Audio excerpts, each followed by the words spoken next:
പ്രിയമുള്ള സുഹൃത്തുക്കളെ നമസ്കാരം. പുതിയൊരു വീഡിയോയിലേക്ക് ഏവർക്കും സ്വാഗതം. കിസാൻ സമ്മാൻ നിധി എത്തും എന്നുള്ള കാര്യം നമ്മൾ മുൻപ് തന്നെ പറഞ്ഞിരുന്നതാണ്. 2000 രൂപ കൂടി ഇതുമായി ബന്ധപ്പെട്ട് ചില റിപ്പോർട്ടുകൾ കൂടി എത്തുകയാണ്. അപ്പോൾ ഇതുമായി സംബന്ധിച്ചുള്ള വിശദമായിട്ടുള്ള ചില കാര്യങ്ങളാണ് നമ്മൾ പരിശോധിക്കുന്നത്. വീഡിയോ പൂർണ്ണമായും കാണുക, ലൈക്ക് ചെയ്തുകൊണ്ട് കാണുക. ചാനൽ ആദ്യമായിട്ട് കാണുന്നവർ ചാനൽ സബ്സ്ക്രൈബ് ചെയ്യുക. ഫേസ്ബുക്ക് വഴി വീഡിയോ കാണുന്നവർ ഫേസ്ബുക്ക് പേജ് കൂടി ഫോളോ ചെയ്യുക. പ്രത്യേകിച്ച് കിസാൻ സമ്മാൻ നിധിയിലേക്ക് ഇതുവരെയായിട്ട് അപേക്ഷ വെച്ചിട്ടില്ലാത്ത ആളുകൾ തീർച്ചയായിട്ടും വീഡിയോ ശ്രദ്ധിക്കണം. നമുക്ക് വിശദമായുള്ള അറിയിപ്പ് നോക്കാം. നമുക്കറിയാം 17ാമത്തെ ഗഡു 2000 രൂപ കൂടിയാണ് നമുക്ക് ലഭിക്കേണ്ടത്. സംസ്ഥാനത്തിന്റെയും കേന്ദ്രത്തിന്റെയും വ്യത്യസ്തങ്ങളായിട്ടുള്ള പദ്ധതികൾ ഉണ്ട് എങ്കിൽ പോലും കിസാൻ സമ്മാൻ നിധി ഇതിനെല്ലാം തന്നെ വേർതിരിഞ്ഞു നിൽക്കുന്ന ഒരു പദ്ധതിയാണ്. കർഷകർക്ക് വേണ്ടിയുള്ള ഒരു പദ്ധതിയാണിത്.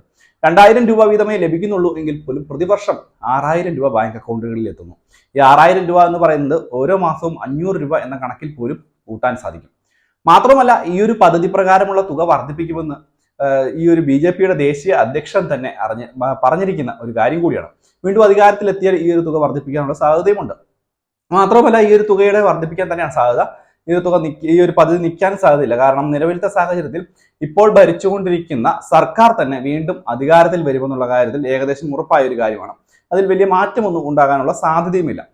അതുകൊണ്ട് തന്നെ ഈ ഒരു പദ്ധതിയിലെ 17ാമത്തെ ഗഡുവായ 2000 രൂപ ലോക്സഭാ ഇലക്ഷന് മുന്നാകെ ലഭിക്കുവാനുള്ള സാധ്യതകൾ ഉണ്ടോ എന്നാണ് പലരും പലവട്ടവും മെസ്സേജ് അയച്ചും ഫോണിൽ വിളിച്ചും ഒക്കെ ചോദിക്കുന്നത്. അപ്പോൾ ഇതുമായി ബന്ധപ്പെട്ടുള്ള ചില സൂചനകളാണ്. ലോക്സഭാ ഇലക്ഷനൊക്കെ മുന്നോടിയായിട്ട് തുക വിതരണം ചെയ്യണമെന്നുണ്ടെങ്കിൽ തീർച്ചയായിട്ടും പെരുമാറ്റച്ചട്ടങ്ങളുണ്ട്. അങ്ങനെ വരുമ്പോഴത്തേനും ഈ ഒരു തുക അതിന് മുമ്പാകെ വിതരണം ചെയ്യാൻ തെരഞ്ഞെടുപ്പ് കമ്മീഷന്റെ അനുമതിയൊക്കെ തേടേണ്ട സാഹചര്യം ഉണ്ടാവും. ഒരു പക്ഷേ തെരഞ്ഞെടുപ്പ് കമ്മീഷനൊക്കെ അനുമതിയൊക്കെ കൊടുക്കുകയാണ് എന്നുണ്ടെങ്കിൽ ഇത് 2000 രൂപ വിതരണം ചെയ്യുവാനുള്ള സാധ്യതയുണ്ട് എന്നുള്ള വളരെ പ്രധാനപ്പെട്ട റിപ്പോർട്ടുകളാണ്.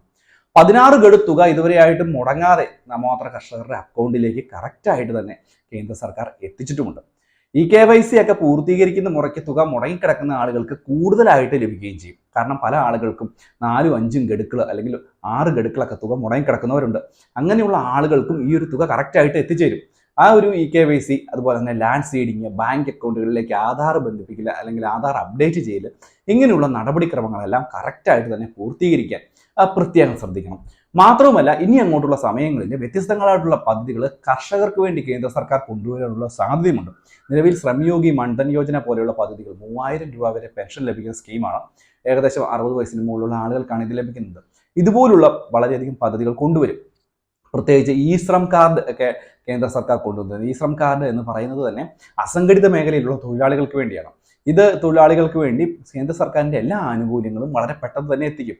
അതുകൊണ്ട് തന്നെ ആദ്യത്തെ ഘട്ടത്തിൽ ഈ ഒരു ശ്രം കാർഡൊക്കെ എടുത്തിട്ടുള്ളത് എല്ലാവരെയും ഒന്ന് ഒരുമിച്ച് കൂട്ടുന്നത് പോലെയുള്ള ഒരു നടപടിക്രമമാണ്. അതിനുശേഷം എന്താണെന്ന് പറഞ്ഞാലും ഇങ്ങനെയുള്ള ആളുകൾക്ക് വ്യത്യസ്തങ്ങളായുള്ള സഹായം എത്തും. അല്ലെങ്കിൽ ഈ ഒരു കിസാൻ സമ്മാൻ നിധി പോലെ വലിയ സഹായങ്ങൾ എത്തുവാനുള്ള സാധ്യതയുമുണ്ട്. കിസാൻ സമ്മാൻ നിധി ഇനി ഒരു 10000 രൂപ ആയാലും അല്ലെങ്കിൽ ഒരു വർഷം 10000 രൂപയിലേക്ക് എത്തിയാലും ആരും അത്ഭുതപ്പെടേണ്ട സാഹചര്യമില്ല. കാരണം കേന്ദ്ര സർക്കാരിൻ്റെ ഏറ്റവും വലിയ ഒരു ക്ഷേമ പദ്ധതി തന്നെയാണിത്. ഇതിൻ്റെ ഒരു നടപടിക്രമം കൂടി ഇനി ഉണ്ടാകും എന്നുള്ളൊരു കാര്യം പൊതുജനങ്ങളെല്ലാവരും ഒന്ന് പ്രത്യേകം മനസ്സിലാക്കി വെക്കുക. എന്തിനായാലും ഇത്രയും കാര്യങ്ങളാണ് ഞാൻ ഇന്ന് പറയുവാൻ വന്നത്. എന്തെങ്കിലും സംശയങ്ങൾ ഉണ്ടെങ്കിൽ തീർച്ചയായിട്ടും നിങ്ങൾക്ക് ആ വീഡിയോയ്ക്ക് താഴെ കമൻറ്റ് ബോക്സിൽ ഒന്ന് ചോദിക്കുക. നമ്മൾ കാണുന്ന മുറയ്ക്ക് നിങ്ങൾക്ക് മറുപടി തരുന്നതായിരിക്കും. വീഡിയോ ഇഷ്ടപ്പെട്ടാൽ തീർച്ചയായിട്ടും ചാനൽ ഒന്ന് സബ്സ്ക്രൈബ് ചെയ്തേക്കുക.